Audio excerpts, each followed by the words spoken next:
Bom dia. Quem estiver chegando agora, por favor, escreve o nome na área de bate-papo.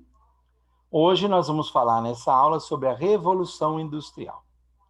E para falar sobre a Revolução Industrial, vocês podem observar que eu coloquei uma imagem aí, que é uma imagem muito interessante. São crianças trabalhando nas fábricas. Vocês observem que são fábricas têxteis, né? Então, fábricas de tecidos. No início do século XVIII, quando começa a chamada primeira Revolução Industrial. Quando a gente fala de Revolução Industrial, nós estamos falando o seguinte: primeiro vamos entender, lembrar do ciclo. Nós falamos no grande ciclo das chamadas revoluções burguesas. A Revolução Americana, a Revolução Francesa, a Revolução Inglesa, ou as revoluções inglesas, como preferirem. De qualquer maneira, essas três revoluções que eu citei agora, a inglesa, a americana e a francesa, são revoluções no sentido social da palavra mesmo. Revoluções que foram construídas com sangue, né? Com as pessoas na rua, tomando poder, construindo uma nova forma de Estado. Essa revolução que nós vamos falar hoje, que faz parte desse grande ciclo das chamadas revoluções liberais, é a Revolução Industrial. Diferentemente das outras, essa revolução ela não é regada a sangue, o que não quer dizer que ela não tem nada de violento. Vocês vão ver que tem momentos, por exemplo, em que tem uma reação violenta dos trabalhadores contra determinadas atividades e determinadas ações das indústrias e que vão ser reprimidas com muita violência. Mas a revolução industrial em si, ela é uma revolução tecnológica. Ela é uma revolução que acontece porque as máquinas foram introduzidas como instrumento para a produção de mercadoria. E na medida em que isso acontece, e aí você substitui o artesanato e a manufatura pela chamada maquinofatura, né? As coisas são produzidas em máquinas, isso vai acelerar o processo de produção de mercadorias e isso vai modificar a organização da cidade e e do próprio trabalho, porque as pessoas vão sair do campo e vão vir para a cidade para trabalhar nessas fábricas, vão passar a morar na cidade, portanto, vão sair do campo, a um êxodo rural. Então, há toda uma transformação na vida da sociedade causada pela Revolução Industrial. Ora, a Revolução Industrial é um processo que se inicia, a gente costuma utilizar como referência em 1780 com a invenção da máquina a vapor, que foi entre 1760 e 1780. Já existia alguns instrumentos e equipamentos a vapor, mas a constituição da máquina a vapor, com a implantação de caldeiras imensas em galpões que produziam aquele vapor da água que era utilizado como motor para o funcionamento das máquinas, vai fazer com que haja, né, uma grande evolução da sociedade nesse período. E esse é um processo que ele vai trazer mudanças em toda a vida da sociedade e em toda a economia. É um processo extremamente complexo, que vai aumentar e vai modificar a vida da sociedade. Vai aumentar a quantidade de profissões, então vão surgir profissões que não existiam antes. Por exemplo, não existia o operário. O operário é aquele que opera as máquinas, né? Mas para você ter operário, você tem que ter máquina, né? Então surge o operariado, surge algumas outras categorias de trabalhadores, surge a ideia da mercadoria, não mais o bem de uso que as pessoas produzem para a sua necessidade, mas um bem para ser trocado e que é trocado em troca de dinheiro. E aí você tem um desenvolvimento ainda maior do capitalismo que já estava sendo desenvolvido ali, porque você tem muito mais bens para serem trocados, vendidos no mercado. Você tem o surgimento de galpões aonde estão instaladas essas máquinas, é onde as pessoas trabalham. Esses galpões dão início às chamadas fábricas. Então, nasce a fábrica. Em torno da fábrica, você tem toda uma organização urbana. Então, as pessoas passam a mudar do campo para viver na cidade, próximo das cidades. E mesmo aqueles que trabalham no campo, muitas vezes são expulsos do campo, porque há uma necessidade de transformar, por exemplo, aquelas regiões que antes eram regiões destinadas à produção agrícola, elas passam a ser substituídas porque há uma concentração de terra e expulsão dos trabalhadores agrícolas para que ali naquelas mesmas regiões sejam substituídas, por exemplo, as plantações pelas pastagens. Por que pastagem? Porque, por exemplo, você precisa da lã. E como é que você produz a lã para poder levar essa lã para ser desenvolvida nas fábricas têxteis e produzir roupas e produzir tecidos? Você precisa de criar as ovelhas, porque é da ovelha que vem a lã.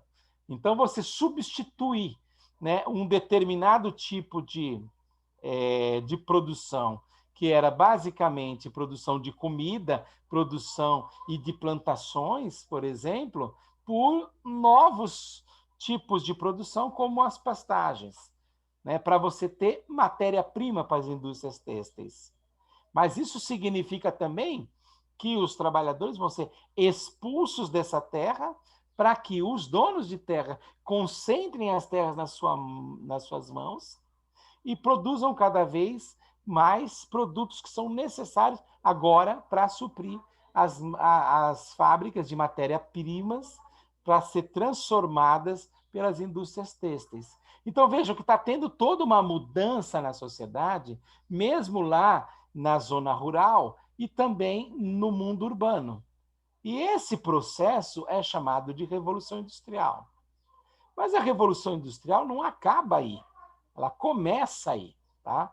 Para a gente entender melhor, eu vou passar para vocês um vídeo, né, da internet muito interessante, que é um resumo desenhado dessa primeira. Só que a Revolução Industrial, ela não parou aí. Na verdade, até hoje continua acontecendo uma Revolução Industrial.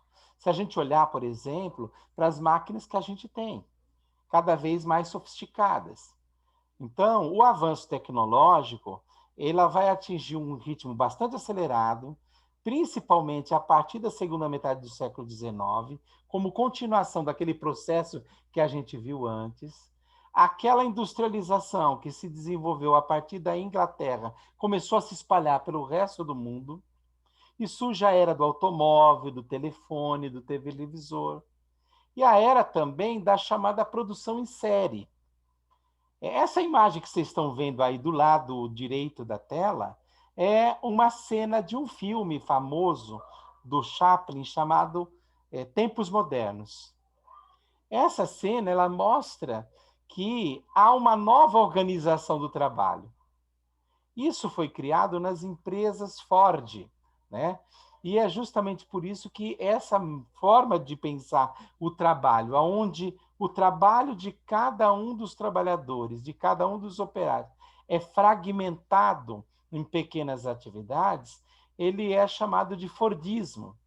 Então, cria-se o modelo fordista de trabalho, que não se torna apenas uma forma de disciplina do trabalho dentro da fábrica, mas vai, inclusive, condicionar a própria vida na sociedade a partir da segunda metade do século XX.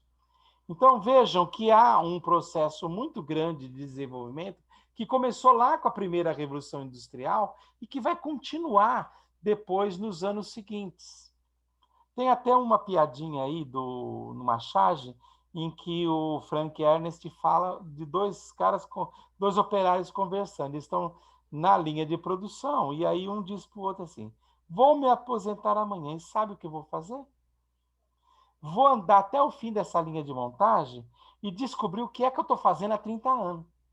Ou seja, como a parte que a parte do trabalho que ele faz, ele foi especializado em atarrachar parafuso, ele muitas vezes não sabe para que serve o parafuso que ele atarrachou quando chega no final do processo. Porque não há uma compreensão do conjunto do trabalho. Então, essa perspectiva marcou a segunda Revolução Industrial. Depois veio a terceira Revolução Industrial.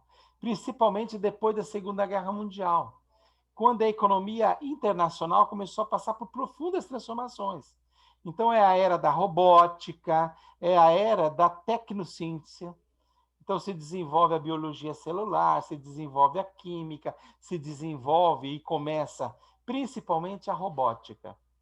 Então, vejam que depois da Segunda Guerra Mundial, com a chegada do computador, do smartphone, você tem uma nova revolução industrial. E, mais recentemente, nós já podemos falar de uma quarta revolução industrial, a chamada indústria 4.0. Ou seja, nas últimas décadas, nós estamos testemunhando, né, uma mudança profunda nas formas de digitalização e de automação. Por exemplo, a ideia de inteligência artificial é uma ideia extremamente revolucionária. Ela pressupõe a capacidade de você colocar e de você simular a inteligência humana a partir e através das máquinas. Os filmes, de uma forma geral, esses filmes de ficção científica, eles mostram bastante um pouco essa questão do que é essa inteligência artificial e o que é essa quarta revolução industrial, chamada indústria 4.0. Esse assunto, a chamada indústria 4.0, se tornou e adquiriu um apelo bastante oficial a partir de 2011. Veja, 2011 nós estamos falando de uma coisa muito recente, né? Numa das feiras de Hannover, na Alemanha. Então, veja, nós estamos vivendo dentro da chamada indústria 4.0. Nós estamos dentro dessa revolução, né, que chega na sua quarta fase de forma extremamente desenvolvida. Veja só, a Revolução Francesa ela teve começo, meio e fim, durante 10 anos. Modificou a forma de organização da sociedade. A Revolução Americana, que levou à independência dos Estados Unidos, teve um momento em que ela acabou. Né? Ela vai trazer uma mudança fundamental na sociedade, mas ela tem começo, meio e fim. Não acontece isso com a Revolução Industrial. A Revolução Industrial começa com o advento da máquina a vapor e continua até os dias de hoje. Ainda hoje a gente está vendo transformações. Quem de nós não percebe que um celular que você compra esse ano, daqui 6 meses, está completamente obsoleto? Por quê? O que acontece? A tecnologia vai se desenvolvendo e isso é numa rapidez cada vez maior. Então, vai criando uma situação absolutamente nova e diferente. A Revolução Industrial também, ela pode ser pensada a partir das diferentes fases em que ela se desenvolveu. Então, você tem aquela revolução que surge lá no período anterior a 1670, assim como você tem a Revolução Industrial que nós estamos vivendo nesse momento. Então, há várias revoluções industriais acontecendo simultaneamente. Portanto, a gente pode falar de uma grande revolução industrial que é produto desse processo. Ok?